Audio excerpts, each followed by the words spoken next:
বাসায় যখনই গোস্ত রান্না হয় তখনই সাথে আলু দেওয়া হয়। আচ্ছা, আলু কেন দেওয়া হয়? আগে ভাবতাম তরকারি স্বাদ বৃদ্ধি করার জন্য, তবে একটা বয়সের পর থেকে মা আর স্ত্রীর কাছ থেকে বুঝতে পারলাম শুধু স্বাদ বৃদ্ধি করার জন্য না, বরং গোস্তের তরকারি বৃদ্ধি করার জন্য আলু দেওয়া হয়, যাতে সবাই মিলে একটু একটু করে খাওয়া যায়। আমি বাবা হওয়ার আগ পর্যন্ত বাড়িতে যখন আলু দিয়ে গোস্ত রান্না হতো তখন আমি বেছে বেছে শুধু গোস্তগুলোই খেতাম আর আলুগুলো রেখে দিতাম অন্য কারোর জন্য। কিন্তু যখন আমি বাবা হলাম তখন আমি দেখতে পারলাম আমার সন্তানরা গোস্ত বেশি পছন্দ করে, তারা বেছে বেছে গোস্তগুলোই খায় আর আলুগুলো রেখে দেয়। তখন আমি আস্তে আস্তে আলু খাওয়া শুরু করলাম আর গোস্ত খাওয়া কমিয়ে দিলাম। এখন আমার সন্তান আমাকে জিজ্ঞেস করে, বাবা গোস্ত খাও না কেন? তখন আমি বলি, গোস্ত আমার তেমন একটা ভালো লাগে না, তোমরাই গোস্তগুলো খাও, আমার কাছে আলুই ভালো লাগে, তাই আমি আলুই খাই। পিতা পুত্রের এই খেলা ওই আদিকাল থেকে হয়ে আসছে। আমার বাবা আমার সাথে এমনটাই করেছিল। সেদিন আমি ভেবেছিলাম বাবার কাছে হয়তো সত্যি আলুগুলো পছন্দ, কিন্তু আজ আমি বুঝতে পারলাম যেই কারণে আলু আজ আমার কাছে পছন্দ, বাবার কাছে হয়তো সেই কারণে আলুগুলো বেশি পছন্দ ছিল। আমার এখন স্পষ্ট মনে আছে, ছোটবেলায় যখন আমাদের বাড়িতে গোস্ত আনা হতো সেদিন বাড়িতে একটা আমেজ তৈরি হতো। একদিন বাবা বাজার থেকে গোস্ত নিয়ে আসলো, তার কিছুক্ষণ পর মা বসে পড়লো মশলা বাটার জন্য। আমি তখন গোস্তগুলো নেড়ে চেড়ে দেখছিলাম। মা তখন বললো, দেখিস আবার কাঁচাই খেয়ে ফেলিস না। আমি তখন বললাম, তুমি বললে কাঁচাই খেয়ে ফেলবো। মা তখন বললো, কাঁচা খেয়ে ফেললে পেটে গরু হবে।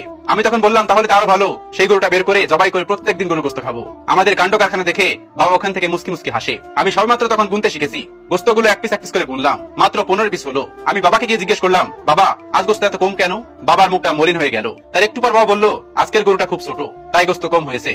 তার একটু পরে মা রান্না শুরু করলো। গোস্ত যখন কষানো শুরু হয় তার আশেপাশে আমি ঘোরা শুরু করতাম। মা তখন আমাকে এক পিস তুলে দিয়ে বলতো, দেখতো লবণ হয়েছে কিনা। আমি তখন এক পিস খেয়ে বলতাম, এক পিস খেয়ে কি আর লবণ বোঝা যায়? আর এক পিস দেও, তারপর না বলবো। আরো 2 পিস দিল। এরপর মা বললো, এবার যদি বলতে না পারিস তাহলে চামচ দিয়ে বাড়ি দিব। তারপর রাতে খাওয়ার সময় আমার প্লেটে খেয়াল করলাম আমার পাতে 5 পিস আসছে।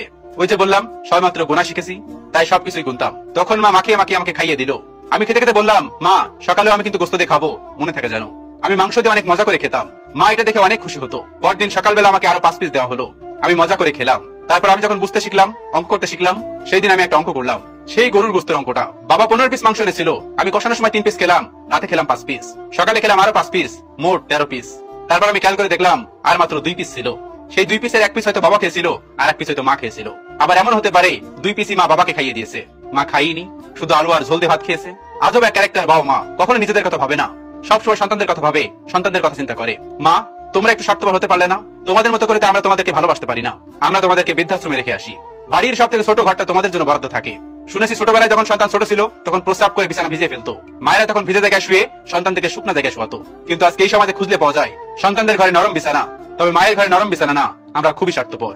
শোনেন, বাবা মা সারা জীবন থাকবে না, যতদিন আছে তাদেরকে ভালোবাসুন, তাদেরকে অনেক ভালোবাসুন। তাদেরকে ভালোবাসলে শুধুমাত্র তারাই খুশি হয় না, মহান আল্লাহ তাআলাও খুশি হয়ে যায়।